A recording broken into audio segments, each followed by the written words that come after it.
आज के वचन, अब क्या कौन सी सीरीज चल रही है, किस किस को याद है? आत्मिक युद्ध, अब सबको याद है, हालेलुया। आत्मिक युद्ध की क्या चल रही सीरीज चल रही, जिसमें हमने पहले पार्ट में सीखा, पहले पार्ट में हमने क्या सीखा कि हम एक कहां है, एक आत्मिक युद्ध के अंदर हैं, है ना, एक इनविजिबल वर्ल्ड जो दिखता नहीं बट है ना। जिसने भी वो वचन नहीं सुना वो जाके यूट्यूब पे डला हुआ वो सुनना दोबारा से, ठीक है। आत्मिक युद्ध जिसके हम किसके अंदर है, आत्मिक युद्ध, क्योंकि जब तक मुझे मालूम ही नहीं होगा तब तक मैं एक ब्लाइंड की तरह चलूंगा, एक अंधे की तरह, है ना। जब तक मुझे मालूम ही नहीं कि मैं कहां हूं, एक आत्मिक युद्ध के अंदर। उसके बाद सेकंड हमने क्या देखा कि मैं आत्मिक युद्ध के अंदर क्या हूं, एक आत्मिक योद्धा हूं, है ना, आत्मिक योद्धा हूं कि खुदा ने मुझे उस आत्मिक युद्ध में क्या करा है, नियुक्त करा है। और कैसे नियुक्त किया है?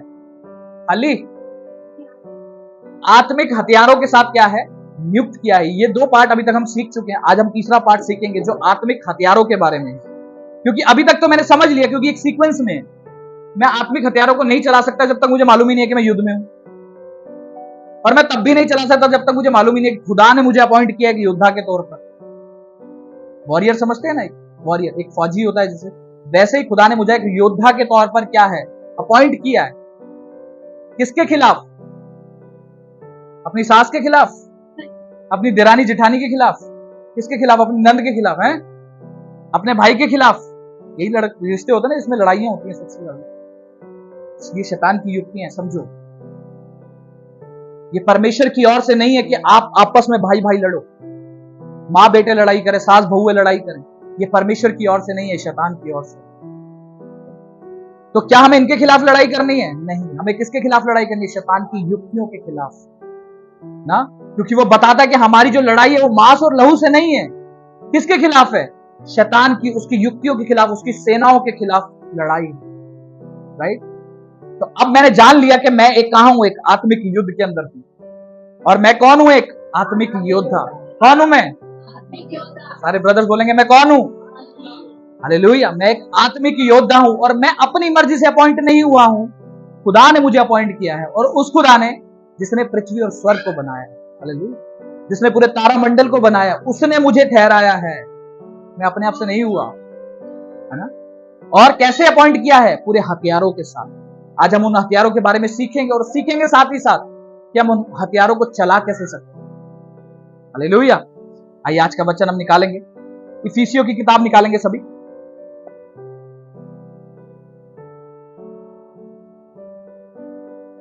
इफिसियों की किताब 6वां अध्याय,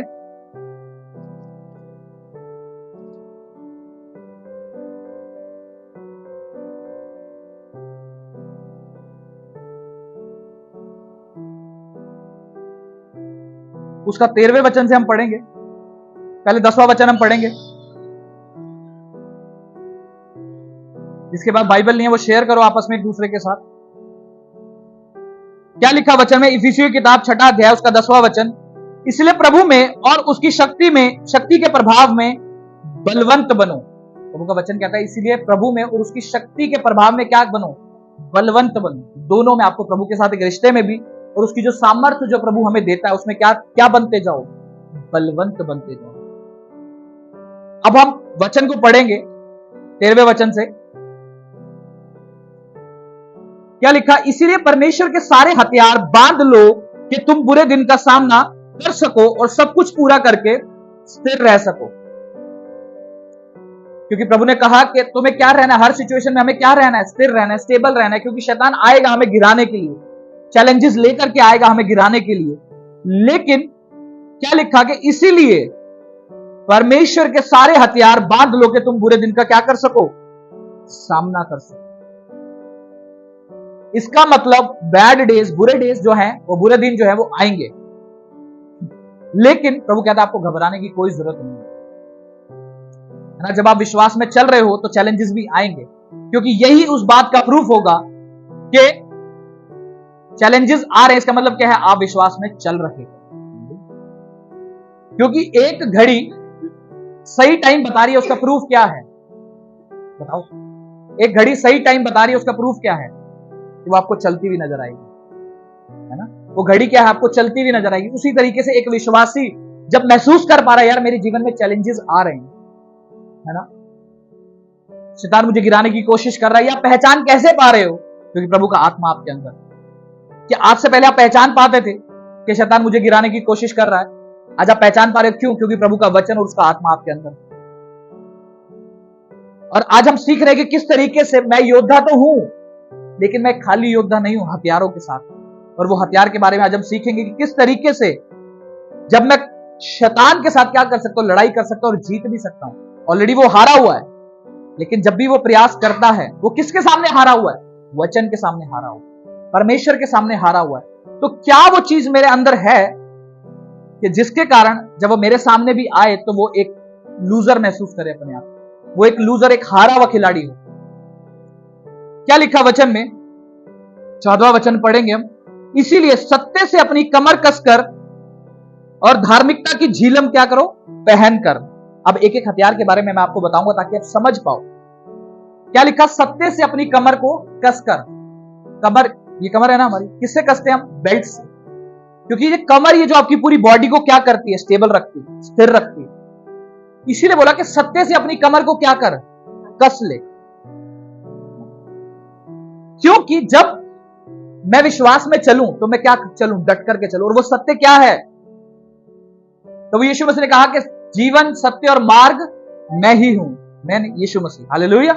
प्रभु ने कहा कि जीवन, सत्य और मार्ग क्या हूं? मैं हूं। तो सत्य कौन हुआ हमारे जीवन में? यीशु मसीह का। यीशु मसीह क्या है हमारे जीवन में? वो आधार है जो हमारे को क्या रखता है? डट के, स्थिर रखता है हमारी लाइफ के अंदर। तो वो सत्य के साथ यीशु मसीह क्या है? मेरी लाइफ के अंदर होना चाहिए कि मैंने उसको अपनी लाइफ में क्या है? वेलकम, उसके लिए अपने दिल के दरवाजे प्रभु यीशु मसीह के लिए क्या है? खोल चुका हूं, यानी कि मैंने उसको ग्रहण कर लिया। हालेलुया। एक वचन था ना कि यीशु मसीह को ग्रहण करना, जो कब हुआ था? याद है किसी को? यीशु मसीह को ग्रहण करना याद है? पाम संडे के दिन वो वचन हुआ था, किसी को याद होगा कि यीशु मसीह को अपनी लाइफ में ग्रहण करना, धारण करना। वो वचन भी यूट्यूब पर डला, आप सुनना। किस तरीके से मुझे यीशु मसीह को अपनी लाइफ में क्या करना है? धारण करना। सच्चा झूठा नहीं। आज मैक्सिमम विश्वासी लोग यीशु मसीह को ग्रहण तो कर लिया, धारण तो कर लिया, लेकिन आज भी मुंह से गालियां ही निकलती, आज भी मुंह से अपने विरोधी के लिए नफरत ही निकलती। और आप सोचते हो शैतान को हरा दो। तो धारण करने का मतलब हमें समझना है। वो आप वचन को सुनेंगे, आपको मालूम चल जाएगा, वो एक अलग टॉपिक है। तो क्या लिखा कि सत्य से अपनी कमर कसकर और धार्मिकता की झीलम पहनकर। पहला हमने समझा सत्य की कमर से क्या है कि प्रभु यीशु मसीह को अपनी लाइफ में क्या करना है? धारण करना है, पहन लेना है। धारण करना मतलब पहन लेना है, जिससे कि मैं क्या रहूं? मेरी बॉडी क्या रहे? बिल्कुल सटीक रहे। और क्या करना? धार्मिकता की झीलम। झीलम मतलब क्या होता है? जो फ्रंट पे आप चेस्ट प्लेट होती है ना, जैसे एक फौजी होता है, वो बुलेट प्रूफ जैकेट आपने देखा होगा, वो पहनता है ऐसे जैकेट ताकि कोई बुलेट लगे नहीं। तो क्या लिखा? धार्मिकता की झीलम पहनकर। जो धार्मिकता के राइचियसनेस, यानी कि उसकी जो झीलम जब आप पहनते हो, जब धार्मिकता में आप चलते हो, तो क्या होता है? आपकी तरफ क्या होती है? झीलम बनती है, जिससे जब शैतान आपके ऊपर वार करता है तो उसके तीर आपकी तरफ सक्षम नहीं होते हैं। उसके तीर क्या होते हैं? निष्फल हो जाते हैं, हार जाते हैं उसके फल। जब वो आप क्या चल रहे हैं? धार्मिकता के अंदर चल रहे हैं, यानी कि प्रभु के वचन को क्या कर रहे हैं? पूरा कर रहे हैं अपनी लाइफ में। क्योंकि धर्मी कौन है? सबसे पहला जिसने प्रभु के नाम पर विश्वास किया है, यीशु मसीह के नाम पर। क्योंकि उसके लहू के कारण क्या है? हम धर्मी ठहराए गए हैं। उसके लहू के कारण क्या है? हम धर्मी ठहराए गए हैं। दूसरा, जब हम वचन को फॉलो करते हैं तो हम क्या है? धार्मिकता में बने रहें। शैतान को मौका नहीं मिलता कि हमारी लाइफ में काम कर पाए, जिस तरीके से अय्यूब की लाइफ में मौका नहीं मिला था उसको कि वो काम कर पाए। तो हमें अपनी जो बॉडी है, अपने आत्मिक जीवन है, उसको किस तरीके से कवर करना है? धार्मिकता से, ताकि एक फौजी क्या है? पूरा तैयार हो सके। ये हमारा क्या? एक हथियार है। जो भी हम सारे हथियार पढ़ रहे हैं, ये क्या है? डिफेंसिव हथियार है, बचाव वाले। अभी अटैक वाले हथियार भी पढ़ेंगे हम इसके अंदर। जब हम वो झीलम को ग्रहण करते हैं, वो धार्मिकता के अंदर चलते हैं, तो हम अपने आप को क्या करते हैं? सुरक्षित रखते हैं शैतान के वारों से, है ना? जब आपने देखा होगा एक फौजी क्या है? बुलेट प्रूफ जैकेट पहनता है। वो किस लिए पहनता है? क्या गोली मारने के लिए? किस लिए पहनता है वो बुलेट प्रूफ जैकेट? अपने आप को बचाने के लिए, गोली मारने के लिए नहीं। तो बुलेट प्रूफ क्या हुआ? एक डिफेंसिव हथियार हो गया, यानी कि बचाव का। डिफेंसिव मतलब होता है बचाव का, है ना? तो क्या करो? वो झीलम को पहनकर और पांव में मेल मिलाप के सुसमाचार की तैयारी के जूते पहनकर। अब जब हमने देखा कि सबसे पहले सत्य से अपनी कमर कस, यानी कि यीशु मसीह को धारण करके, दूसरा वो झीलम को भी ग्रहण धारण करके, मुझे क्या करना है? तैयार रहना है प्रभु का वचन दूसरों को बताने के लिए, क्योंकि ये भी आपके लिए क्या है? एक हथियार है। ये भी क्या है? आपके लिए एक हथियार है। क्योंकि आप जो भी यहां बैठे हो, किसी ना किसी ने आपको जरूर वचन बताया होगा, तभी आप यहां पर बैठे हैं। हालेलुया। किसी न किसी ने आपको यीशु मसीह के बारे में सुसमाचार जरूर सुनाया होगा, तभी आप यहां पर मौजूद हैं। हालेलुया। तो अपने पैरों को भी क्या रखो? तैयार करो। क्योंकि जब आप फौजियों के देखते हो, उनके जूते हमारे जूतों की तरह नहीं होते हैं, उनके जूते अलग होते हैं, है ना, ताकि कोई कांटे उनके पैर में ना चुभे। तो वो क्या होते हैं? तैयारी के जूते होते हैं, तैयारी के साथ होते हैं। क्या उसी तरीके से मेरे पैर भी, मेरी आत्मा भी क्या है? तैयार है लोगों को दूसरा प्रभु का वचन बताने के। ये आपके लिए हथियार के समान काम करेगा। बताता हूं कैसे। क्योंकि जब आप चेलों की लाइफ को देखते हो, उनकी लाइफ क्या थी? सुसमाचार बांटने में व्यस्त थी उनकी लाइफ, है ना। तभी आप देखो, जहां वो जाते थे, वो डिस्ट्रैक्शन से दूर रहते थे। वजह क्या थी? उनका ध्यान कहां था? परमेश्वर का वचन लोगों को बताने में। लेकिन आज हमारा ध्यान भटका हुआ इधर उधर। किसी का कहां भटका हुआ है? किसी का दोस्तों में भटका हुआ है ना, किसी का बहुत ही ज्यादा काम में ही व्यस्त है, और प्रभु का स्थान पीछे हो गया। डाइवर्ट है हमारा ध्यान। इसीलिए हम अपने हथियारों को क्या करते हैं? लूज कर देते हैं। क्योंकि जब आप वचन बताते हो, आप इस धरती से क्या करते हो? पाप को कम करते हो। क्योंकि जब एक व्यक्ति तौबा करता है, वो अपने पाप वाली जिंदगी को छोड़ता है, तो अपने इस जीवन से क्या होते हैं? पाप कम होते हैं। और पाप कौन लेकर के आता है? शैतान हमारे जीवनों में लेकर के आता है, राइट।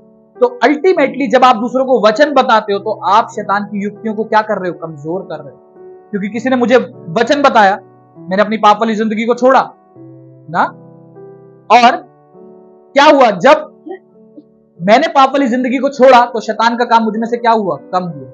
और धीरे धीरे धीरे क्या हुआ? कम होता चला। तो उसी तरीके से जब आप किसी को वचन बताते हो, वो तौबा करता है, वो पाप वाली जिंदगी को छोड़ता है, तो शैतान क्या होता है? कमजोर होता है। तो क्या हुआ? ये एक हथियार हुआ हमारी लाइफ में। अब समझ में आया किस तरीके से सुसमाचार बताना भी एक हथियार है मेरे जीवन के अंदर। और जब आप सुसमाचार बताते हो दूसरों को, तो आप भी क्या रहोगे? स्थिर रहोगे। क्योंकि बगैर आत्मा वाला व्यक्ति के मन में से नहीं आएगा कि मैं सुसमाचार बताऊं किसी को। जब वो खुद ही कमजोर बैठा है, बिना आत्मा के बैठा है, उसका मन नहीं करेगा कि मैं दूसरों को सुसमाचार बताऊं। इसीलिए तैयार रहो हमेशा दूसरे को सुसमाचार बताने। हालेलुया। लेकिन पूरी तैयारी के साथ, बिना तैयारी के नहीं। तीसरा हथियार, चौथा हथियार हम देखेंगे, क्या लिखा? और इन सब के साथ विश्वास की ढाल लेकर स्थिर रहो, जिसे तुम उस दुष्ट के सब जलते हुए तीरों को बुझा सको। हालेलुया। सबसे इंपॉर्टेंट, ढाल क्या होता है मालूम है किसी को? देखिए, ढाल ऐसे पकड़ते हैं ना आगे, भाला नहीं, ढाल।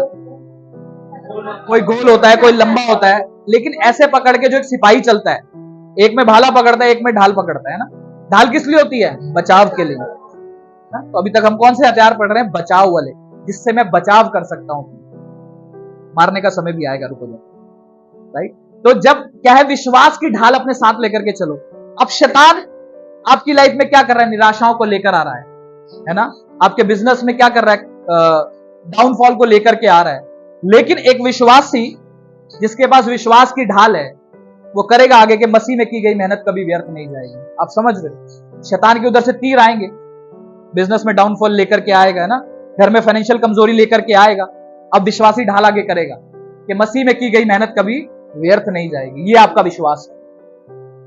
इसीलिए ये एक हथियार ठहरता है आपके लिए कि आप क्या करो? इसको अपने साथ लेकर के चलो, कि जब क्या लिखा कि वो शैतान के सब उड़ते हुए तीरों को क्या करो? बुझा सको। अब मेरी लाइफ में कोई बीमारी आ गई मेरी लाइफ में ना, यीशु मसीह के कोड़े खाने से मैं चंगा हो चुका हूं। वो बीमारी के थ्रू आपकी लाइफ में निराशा डालता है, वो लड़ाई झगड़ों के थ्रू आपकी लाइफ में निराशा डालता है, वो निराशा को लेकर के आएगा। लेकिन एक विश्वासी क्या विश्वास की ढाल के साथ तैयार है?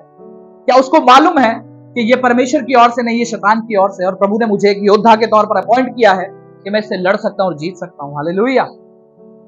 समझ में आ रहा है सभी को वचन? ये वचन समझने के साथ साथ उतना ही इंपॉर्टेंट है जब आप इसको लाइफ में अप्लाई करना शुरू करेंगे। क्योंकि ये जब भी हम वचन की बात करते हैं, तो ये किसके लिए? एप्लीकेशन के लिए, उतारने के लिए अपनी लाइफ, सिर्फ सुन के बैठ जाने के लिए नहीं। क्योंकि जिस फौजी के पास, जिस योद्धा के पास हथियार नहीं है, अब आप समझ लो उसकी हालत कैसे। मैं नहीं बताऊंगा, आप खुद समझ लो कैसे। कि जो बॉर्डर पे खड़ा है, क्या वो बिना हथियारों के खड़ा रहता है? नहीं। मैंने लास्ट मीटिंग में आपको बताया था कि जो फौजी एक उनका बंकर बना होता है, वहां पे 2400 घंटे एक व्यक्ति जरूर खड़ा होता है।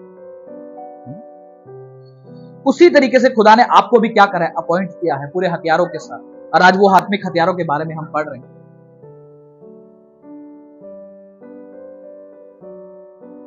तो क्या है? विश्वास की जो ढाल है वो हमें क्या करती है? स्थिर रखती है, और जिसके कारण हम शैतान के तीरों को क्या कर सकते हैं? बुझा देते हैं। उसका उधर से तीर आया उड़ता हुआ बीमारी का, है ना, उधर से तीर उड़ता हुआ आया बिजनेस में गड़बड़ी का, उधर से तीर उड़ता हुआ आया घर में कलेशों का। एक विश्वासी वहां किस तरीके से एक्ट कर रहा है? क्या विश्वास के साथ खड़ा है? मरियम मगदलीनी जब यीशु मसीह की कब्र के पास खड़ी हुई थी, जब यीशु मसीह कब्र में थे, हाँ, तो वहां पर ही वो बैठ करके क्या कर रही थी? रो रही थी। क्योंकि उसके मालूम, उसको कहीं ना कहीं आशा थी उस बात की, और वो आशा उसकी पूरी हुई।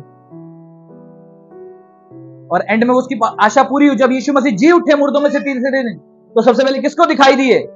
उसी को, मरियम मगदलीनी को दिखाई दी। तो क्या उसी तरीके से हम भी विश्वास की ढाल लेकर के चलते हैं, या परिस्थितियों के सामने घुटने टेक देते हैं? है ना, कि आज मेरे घर में लड़ाई हो गई, मैं संडे नहीं जाऊंगा। मेरे बिजनेस में कोई काम आ गया, मैं संडे चर्च नहीं जाऊंगा। मेरे घर में कलेश हो गया, मैं नहीं जाऊंगा। मेरे रिश्तेदार मुझे रोक रहे हैं, मैं नहीं जाऊंगा। समझो, एक विश्वासी क्या है? धर्मी जन क्या है? विश्वास के द्वारा क्या रहेगा? जीवित रहेगा। वचन हमें बताता है कि एक धर्मी जन विश्वास के द्वारा जीवित रहेगा। क्योंकि जिस तरीके से यीशु मसीह को शैतान ने कहा कि अगर तू परमेश्वर का बेटा है ना, तो इस पत्थर से कह के रोटी बन जाए, है ना, तो यीशु मसीह ने कहा कि वह पत्थर के सहारे नहीं, परंतु परमेश्वर के हर एक वचन जो उसके मुख से निकलता है जीवित रहेगा। सिर्फ वो रोटी के कारण ही नहीं, हर एक उस वचन जो प्रभु के मुंह से निकलता है वो जीवित रहेगा। किसको रखा आगे? विश्वास। जब वो लेडी को बोला, जिसने कहा कि मेरा बेटा जो बीमार है उसको चंगा कर, उसने कहा कि मैं किसके लिए भेजा गया हूं? अभी किसके लिए भेजा गया हूं? है ना, तो यीशु मसीह ने फिर उस जगह पर कहा था, वो लेडी ने क्या कहा कि कुत्ते भी वही गिरा हुआ चूर चार खाते हैं, विश्वास। है ना, जब वो 12 साल की जो लेडी थी जिसको प्रॉब्लम थी, उसने क्या कहा कि मैं यीशु मसीह के पल्ले को ही छू लूंगी तो मैं चंगी हो जाऊंगी। भीड़ उस पर गिरी जा रही थी, लेकिन चंगा कौन? वो जिसने विश्वास के साथ छू लिया। विश्वास की ढाल। 12 साल से जो शैतान ने बीमारी में डाल करके रखा था, जस्ट यीशु मसीह के पल्ले को छुआ और वो आजाद हो गई। हालेलुया। और किसी को मालूम नहीं चला कि कौन चंगा, वो सिर्फ यीशु मसीह को और उस लेडी को मालूम चला कि वो चंगी हो चुकी। हालेलुया। किस कारण? विश्वास के कारण। तो विश्वास के हमारी लाइफ में एक ढाल है। सोचो, वो 12 साल की जो लेडी थी, कितनी निराशाएं रही होंगी उसकी लाइफ के अंदर, क्योंकि वो एक बहुत रिच लेडी थी, अमीर थी, लेकिन वो पैसा भी उसके काम नहीं आया। बाइबल में लिखा है कि उसने अपना सारा पैसा जो था वो डॉक्टरों के ऊपर लगा दिया था, बट फिर भी वो चंगी ना हुई थी। लेकिन यीशु मसीह के पल्ले को विश्वास से छुआ कि मैं चंगी हो जाऊंगी, और छूते ही वो आजाद हो गई अपनी बीमारी से। हालेलुया। तो विश्वास हमारे लिए क्या ठहरता है? ढाल ठहरता है, जो हमें विश्वास में प्रभु में गिरने से क्या करता है? बचाता है। लेकिन एक विश्वासी क्या उसको हथियार की तरह यूज कर रहा है? वो बहुत मायने रखता है। विश्वास दुष्ट आत्माएं भी करती हैं कि यीशु मसीह परमेश्वर है, मालूम आपको। शैतान भी विश्वास करता है, इसीलिए तो उसके विरोध में काम करता रहता है। लेकिन आप में और शैतान में फर्क क्या है? कि शैतान सिर्फ विश्वास करता है और आप विश्वास को ढाल की तरह यूज करते हैं। मेरे घर में प्रॉब्लम तो है, बट मैं प्रार्थना करना नहीं जानता। क्या विश्वास है मेरा? नहीं है। मैं उसी प्रॉब्लम के साथ स्ट्रगल कर रहा हूं, है ना। घर में लड़ाई झगड़े हो रहे हैं, कोई बात नहीं, होने दो, सबके घरों में होते हैं, है ना। मेरा हस्बैंड नशों में है, कोई बात नहीं, थोड़ी बहुत पी लेते हैं, कोई बात नहीं। मेरे हस्बैंड गाली गलौज करते हैं, मेरी वाइफ प्रार्थना नहीं करती है ना। मेरे बच्चे मेरी बात नहीं सुनते, कोई बात नहीं, सबके घर चलता है, होने दो। ये आत्मिक अंधापन है। समझो, आपके पास विश्वास की ढाल है, आप उसको रिलीज क्यों नहीं करते अपने घरों के अंदर? रब ने कहा कि तू बच, तेरा घराना बचाया जाएगा। मैं विश्वास करता हूं उस वचन के ऊपर। कि धर्मी जन निश्चय ही अपनी कमाई को खाने पाएगा। क्यों नहीं अपने बिजनेस के लिए आप घोषणाएं करते विश्वास के साथ? समझे किस तरीके से विश्वास जो है हमारी ढाल ठहरता है। वो शैतान के जो उड़ते हुए तीर आते हैं उनसे हमें सुरक्षित रखते हैं। आज जब आप इस वचन को दोबारा से सुनेंगे घर जाकर के, तो आप ट्रेंड हो जाएंगे कि किस तरीके से मुझे हथियारों को यूज करना। अभी सिर्फ मैं हथियार बता रहा हूं, अभी यूज किस तरीके से करना है जो मोस्ट इंपॉर्टेंट पार्ट है। क्योंकि मैं आपको हथियार दे दूं और आपको चलाना ही नहीं आता तो आपके लिए वो व्यर्थ है कि नहीं? कि आज मैं आपको मशीन गन दे दूं तो क्या आप चला पाओगे? नहीं, क्योंकि आपको आती नहीं है वो चलानी। लेकिन वही एक आर्मी पर्सन को दे दूं, उसको चलानी आती, वो चला पाएगा, है ना? उसके लिए वो सब कुछ है, बट आपके लिए वो क्या खिलौना है, आपको चलाना ही नहीं आता। और चलाओगे भी तो अपने आप को हार्म कर लोगे। इसका मतलब सही रीति जानना बहुत जरूरी है। अभी पहले हथियारों को समझेंगे, अगला देखेंगे हम क्या लिखा। उद्धार का टॉप, साल्वेशन का हेलमेट। उद्धार का क्या करना है? हमें टॉप यानी कि हेलमेट पहन के चलना है कि क्या खुदा को मैंने अपनी लाइफ में मुक्तिदाता ग्रहण कर लिया है, क्या मैंने अपना मन फिरा लिया है और मैं उद्धार को क्या कर चुका हूं, रिसीव कर चुका हूं अपनी लाइफ में। अब हेलमेट मुझे क्या करता है? सुरक्षित रखता है ना? मेरे विचारों को क्या करता है? एक तरीके से जब मेरा हेड कवर होता है तो मेरे विचारों को क्या करता है? सुरक्षित रखता है, राइट? तो उसी तरीके से क्या मैंने अपने हेड को कवर कर लिया है उद्धार से कि मेरा मुक्तिदाता को मैंने अपने माइंड में बसा लिया कि मेरा मुक्तिदाता कौन है? प्रभु यीशु मसीह है। ये भी मेरे लिए क्या एक डिफेंसिव हथियार ठहरेगा जिससे कि मैं बचा रहूंगा। किससे बचा रहूंगा? नरक से। क्योंकि मेरा उद्धार कहां है? प्रभु यीशु मसीह के साथ स्वर्ग में है। हालेलुया। जब मैंने वो टोप ग्रहण कर लिया, वो हेलमेट ग्रहण कर लिया है उद्धार का, तो मैं कहां तक? स्वर्ग तक। प्रभु कहता है तू सुरक्षित रहेगा मेरे साथ। हालेलुया। क्योंकि मैं जाता हूं तुम्हारे लिए, क्या करता हूं? घर बनाने के लिए जाता हूं। मेरे पास रहने के लिए क्या है? बहुत से स्थान हैं। अब आप देखो किस किस को वहां पे प्लॉट कटिंग करानी है, आप देख लो। हालेलुया। जिसने भी वहां पर अपने घर को फिक्स करना है, प्रभु यीशु मसीह को अपना मुक्तिदाता ग्रहण करो। और प्रभु कहता है कि स्वर्ग तुम्हारा ही है। हालेलुया। मैं तुम्हारे लिए वहां पर क्या हूं? घरों को बनाता हूं। अब हम आखिरी हथियार देखते हैं इसके अंदर, उसके बाद एक सेकंड। और आत्मा की तलवार जो परमेश्वर का वचन है। अभी तक हमने कौन से हथियार पढ़े? डिफेंसिव हथियार पढ़े। अब हम कौन सा हथियार पढ़ेंगे? अटैकिंग वाला, अटैक करने वाला, राइट? अभी तक हमने कौन से हथियार पढ़े? बचाव के। अब हम कौन सा हथियार पढ़ेंगे? वार करने वाला। हालेलुया। जन तैयार है वो अटैक वाले वचन को सुनने के लिए, वो अटैक वाले हथियार को सुनने के लिए? क्योंकि अभी तक आपने झीलम को समझा, हेलमेट को समझा, है ना, और कहीं ना कहीं ढाल को देखा अभी। और अब हम देखेंगे किस तरीके से हम शैतान के ऊपर वार कर सकते हैं। क्यों आत्मा की तलवार बाद में रखी है? क्योंकि उससे पहले बाकी सारी चीजें जरूरी है। मेरे पास गन तो है लेकिन बुलेट प्रूफ जैकेट नहीं। मैं गोली मार तो रहा हूं लेकिन अपने आप को बचाने के लिए कुछ नहीं कर रहा हूं, तो क्या मैं सर्वाइव कर पाऊंगा? नहीं। या अगर मेरे पास सिर्फ बुलेट प्रूफ जैकेट है तब भी मैं क्या बच पाऊंगा? नहीं, तब भी नहीं बच। तो दोनों चीजें हमारी लाइफ में क्या है? होना जरूरी है। ये वचन जो लोग नए आए हैं, एक बार में समझ नहीं आएगा, मैं आपको बता रहा हूं। ये आपको दोबारा से शांति से पढ़ना पड़ेगा और कुछ समझना पड़ेगा वचन। जो पुराने लोग हैं वो समझ पाएंगे कि मैं किस विषय में डीप में बात कर रहा हूं। क्या लिखा? क्या लिखा? और आत्मा की तलवार जो परमेश्वर का वचन है ले लो। अब जो वचन है वो एक क्या करती है? हमारे लिए तलवार का काम करती है। आत्मा की तलवार का काम करती है, जो कि जिससे हम शैतान की युक्तियों को कैंसिल कर सकते हैं अपनी लाइफ के अंदर। जो जिस तरीके से मैंने भी आपको वचन बताया था कि जब मैं किसी बीमारी में सफर कर रहा हूं तो एक विश्वासी कमांड कर सकता है कि उसके कोड़े खाने से मैं चंगा हो चुका हूं, है ना? तो ये क्या है? एक अटैकिंग है। अटैक कर रहा हूं मैं शैतान की। जो योजनाएं वो मेरे घरों के अंदर लेके चल रहा है, जो युक्तियां वो मेरी लाइफ के अंदर बनाता है, उसको मैं लेकर के चल रहा हूं कि वो मेरी लाइफ के अंदर क्या कर सके? जा सके, वहां से हार सके। अगर वो मुझे व्यभिचार में गिराने की कोशिश कर रहा है तो मैं बोल सकता हूं अपने मुंह से, वो वचन की तलवार को चला करके, मेरा हृदय पवित्र आत्मा का मंदिर है, शैतान तेरा कोई अधिकार, शैतान तेरा कोई अधिकार नहीं है मेरी लाइफ के ऊपर, मेरी बॉडी के ऊपर तेरा कोई अधिकार नहीं है। ये है जिससे कि हम अटैक करते हैं उसकी युक्तियों के ऊपर, क्योंकि खुदा ने हमें क्या दिया है, अपॉइंट किया है हथियारों के साथ। हालेलुया। और ये वचन जो आप देखते हैं, ये वार है शैतान को गिराने के लिए। हालेलुया। जब यीशु मसीह को परीक्षा हुई यीशु मसीह की, तो वो किससे हारा शैतान? वचन से। वचन की तलवार से ही शैतान हारा।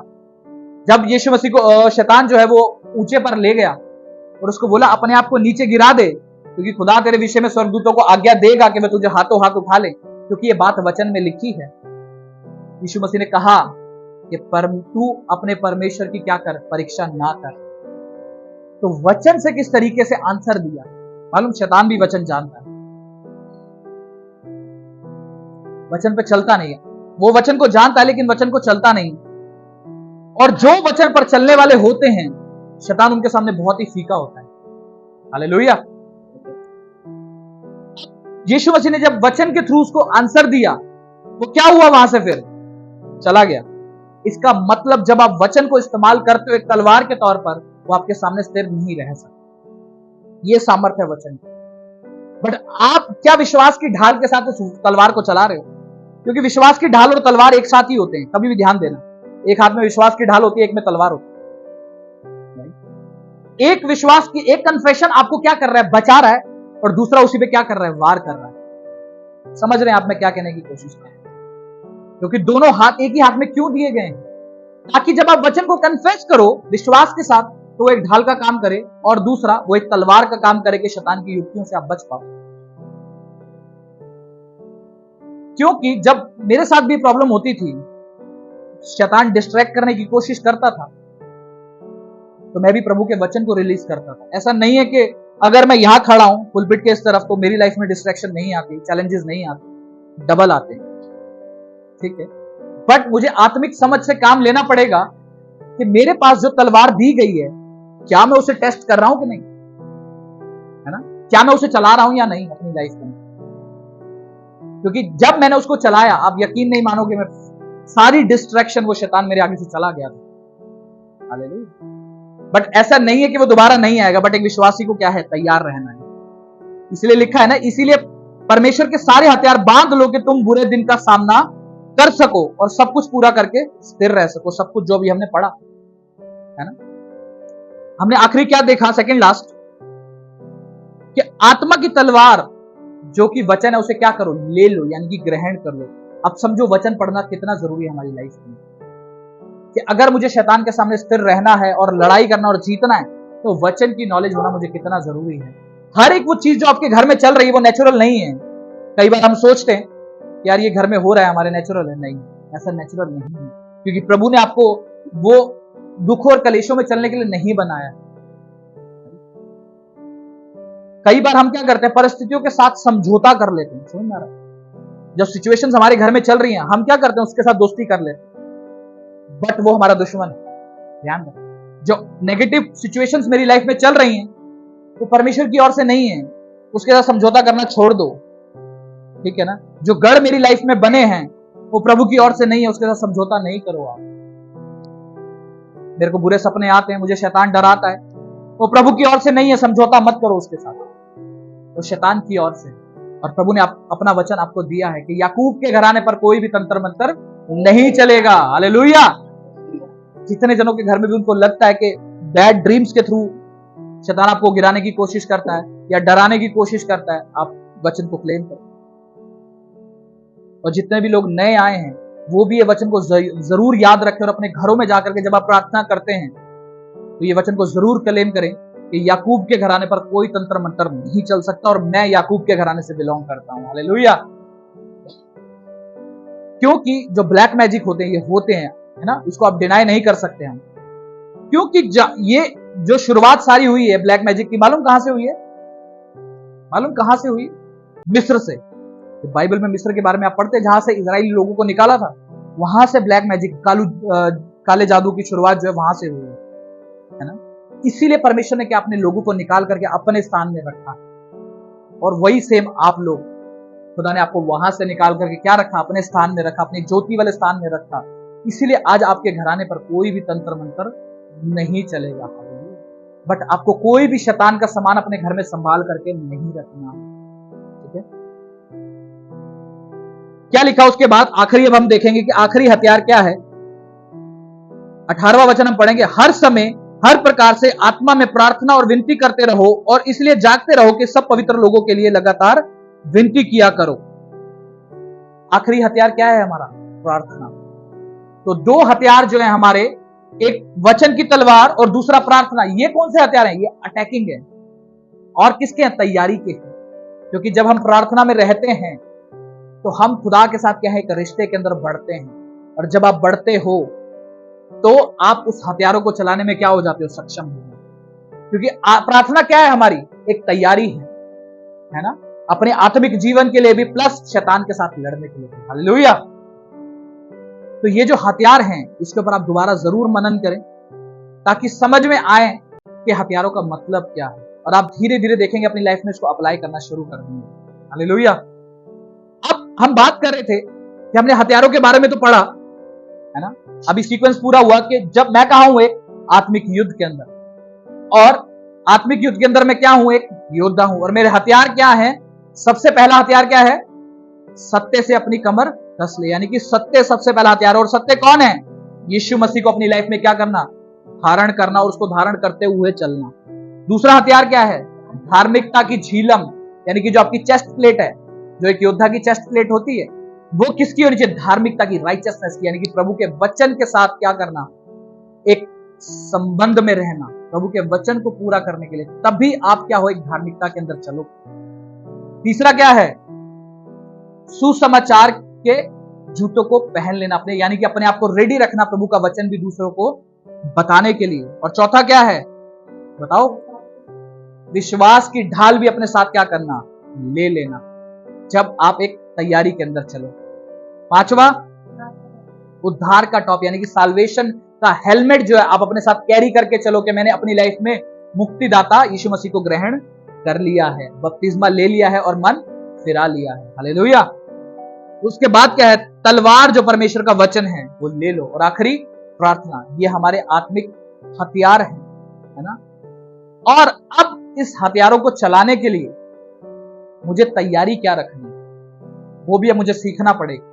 क्योंकि मैंने आपको बताया था कि मैं आपको हथियार तो दे दूं, बट आपको चलाने ही नहीं आते, आप क्या करोगे? है ना, खाली पिचकारी की तरह चलाओगे क्या उसे? है ना। तो अब एक वचन निकालेंगे, याकूब की किताब 4 अध्याय उसका 7वां वचन।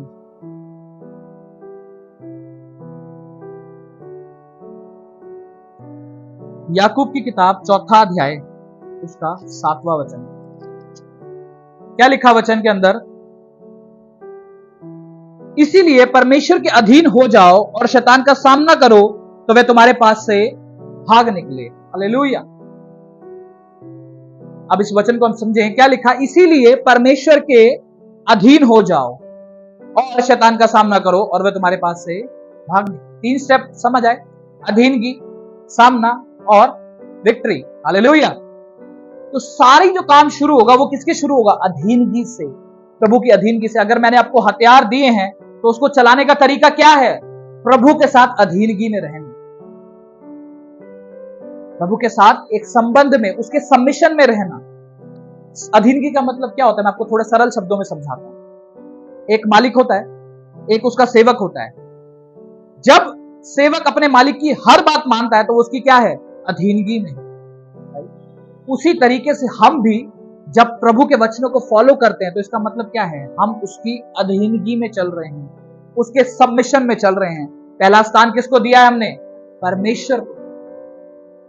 तो अधीनगी ही वो तैयारी है जिसके कारण हम हथियारों को चला पाते हैं। आज मैक्सिमम जो विश्वासी लोग हैं वो किसी लिए हथियारों का इस्तेमाल नहीं कर पाते, सिर्फ अधीनगी ना हो। अधीनगी परमेश्वर के वचन के साथ, परमेश्वर को और अपने अगुवे को, चर्च, तीनों के साथ अधीनगी बहुत जरूरी है। जब ये चीज नहीं होती है तो अक्सर हम क्या रहते हैं? असमर्थ रहते हैं हथियारों को चलाने।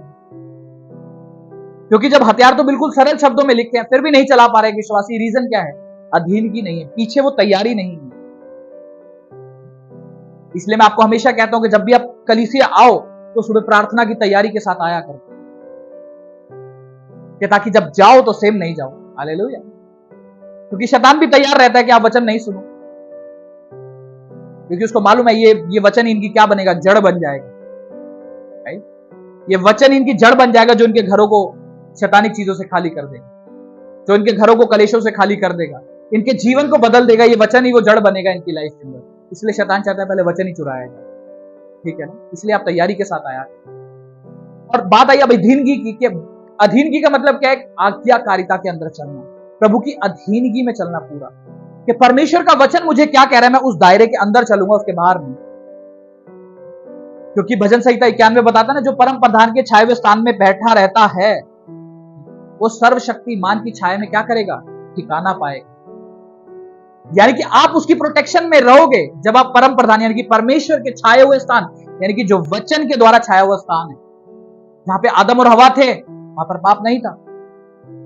लेकिन जब वो पाप एंटर हुआ, वो छाया हुआ स्थान क्या हो गया उनका? अब धरती हो गया, धरती पर फेंक दिया। जहां पर, क्योंकि प्रभु ने पहले क्या रखा था? अदन की वाटिका में उनको रखा। वो परमेश्वर का छाया हुआ स्थान था, क्योंकि वो उस वचन के बाड़े के साथ बंधा हुआ था। राइट? लेकिन जब वहां पर वचन टूटा, अब वो कहां पहुंच गए? धरती पर, जहां पर अब सब चीजें हैं, मारना पीटना, लड़ाई झगड़े, बीमारियां सब है, डेथ भी, सब कुछ है वहां पर। सोचो, एक वचन टूटा, जब पाप आया तो क्या उनकी लाइफ पूरी तरीके से बदल गई। इसीलिए लिखा है कि कौन प्रोटेक्शन को रिसीव करता है पूरी तरीके से? जो परम प्रधान के छाए हुए स्थान में बैठा रहता है।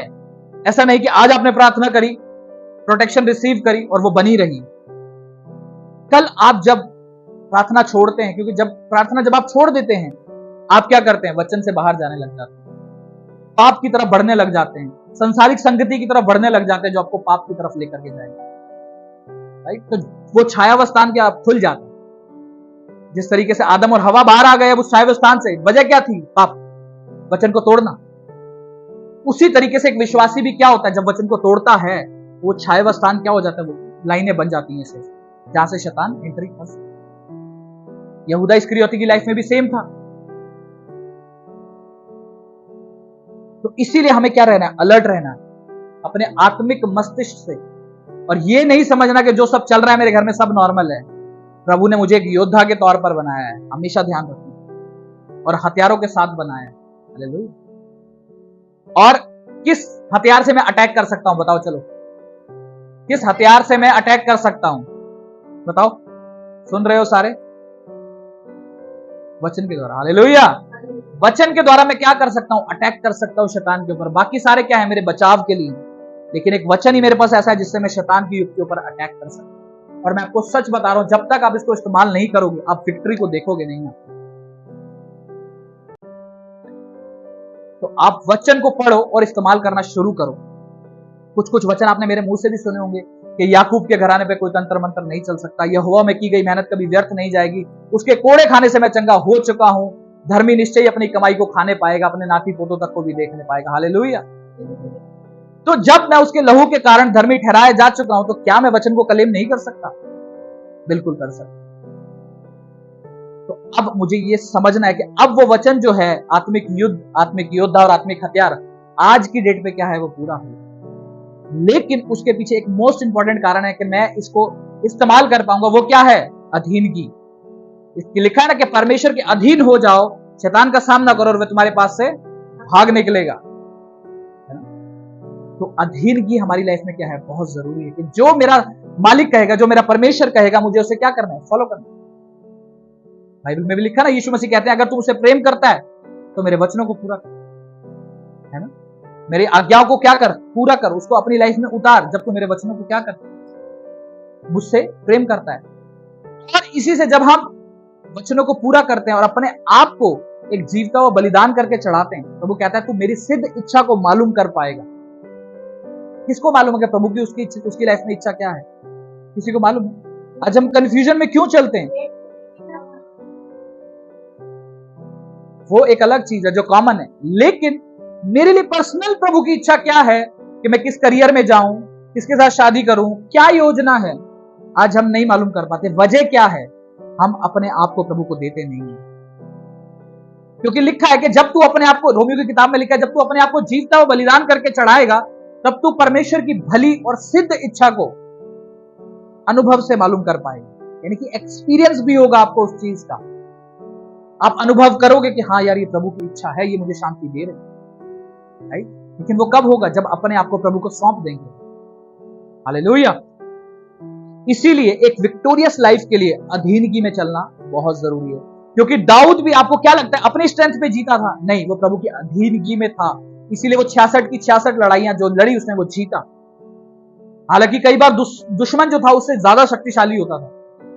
गोलियत का देख लो आप, अगर ह्यूमन आइज से देखोगे तो कौन स्ट्रांग है, गोलियत या दाऊद? कौन स्ट्रांग था? अगर एक ह्यूमन सेंस से देखो, एक मनुष्य के समझ से देखोगे तो कौन, क्या एक 9 फुट का या एक 4 या 5 फुट का लड़का स्ट्रांग है? कौन स्ट्रांग है? ऑब्वियसली 9 फुट का, क्योंकि जिस घराने से, फलिस्ती के घराने से गोलियत था, वो सब जाइंट दानव जैसे हुआ करते, और एक छोटा सा बच्चा गोलियत को खड़ा होकर ललकार रहा है कि आज यहोवा क्या करेगा, तुझे मेरे हाथ कर देगा, है ना, और मैं तेरे धड़ को क्या करूंगा, अलग कर दूंगा तेरे शरीर से। और क्या हुआ, उसने पत्थर उठाए, कुछ गुलेल उठाई और मारा, सीधा एक पत्थर उसके माथे पर लगा और वो ढेर हो गया। क्या वो उस पत्थर के कारण हुआ? नहीं, वो प्रभु की सामर्थ्य के कारण हुआ। उस जगह पर उसका विश्वास और प्रभु की सामर्थ्य, वहां पर भी उसने वचन की तलवार को चलाया, मालूम। और जब उसने फिर वो अटैक किया पत्थर से, वो बड़ी सी मुसीबत उसके सामने से गिर गई। हालेलुया। सेम मुसीबत आपकी लाइफ से गिराई जाएगी। हालेलुया। जब आप वचन की तलवार को लेकर के चलेंगे, सेम बड़ी बड़ी जो आप समझते हैं, यार ये तो हो ही नहीं सकता, है ना, ऐसे कैसे हो सकता है कि मेरा घराना विश्वास में आ जाए, है ना, मेरा पति ड्रिंक छोड़ दे, कैसे हो सकता है, मेरा हस्बैंड गालियां छोड़ दे, मेरी वाइफ की प्रार्थना लाइफ बढ़ जाए, कैसे हो सकता है? हो सकता है। हालेलुया। जब एक छोटे से पत्थर से 9 फुट का गोलियत गिराया जा सकता है, तो आपकी कोई भी प्रॉब्लम का सोल्यूशन हो सकता है। हालेलुया। परंतु आपको एक आत्मिक योद्धा की तरह कार्य करना है। आपको शरीर के साथ नहीं लड़ना है ना, आपको किसके साथ लड़ना है? आत्मा के साथ। आपको अपने रिश्तेदारों के साथ, भाई बंधुओं के साथ नहीं लड़ना है। आपको किसके खिलाफ लड़ाई करनी है? शैतान के खिलाफ। और किस रीति से? शारीरिक रीति से, आत्मिक रीति से। हालेलुया। आइए सभी जन दुआ में चलेंगे। धन्यवाद करते हैं मेरे सामर्थी खुदा, मेरे परमेश्वर, खुदा बाप, मैं आपका धन्यवाद करता हूं और विश्वास करता हूं प्रभु, जो आज मैंने आत्मिक हथियारों को पढ़ा मेरे परमेश्वर, मेरा विश्वास है खुदा कि जब मैं तेरी अधीनगी में पूर्णतः चलूंगा मेरे परमेश्वर, मैं उस हथियारों को यूज करने पाऊंगा मेरे परमेश्वर, और एक विक्टोरियस लाइफ को अपनी लाइफ में देखने पाऊंगा मेरे परमेश्वर। खुदा मैं प्रार्थना करता हूं जितने लोग यहां मौजूद हैं मेरे परमेश्वर, कि प्रभु ये वो विक्टोरियस लाइफ को देखने पाएंगे मेरे परमेश्वर, जो एक फौज, एक आत्मिक योद्धा प्रभु देखता है मेरे परमेश्वर। खुदा मैं प्रार्थना करता हूं सभी के लिए मेरे परमेश्वर, ये एक अधीनगी में चले मेरे परमेश्वर, और प्रभु जी तेरे वचन के साथ उस तलवार को और जो बाकी हथियार हमने पढ़े जो हमारे बचाव के लिए, प्रभु वो लेकर के एक विक्टोरियस लाइफ के अंदर एंटर करेंगे यीशु मसीह के नाम से मेरे परमेश्वर। मैं धन्यवाद करता हूं प्रभु यीशु मसीह के सामर्थी नाम से मांगता हूं, आमीन।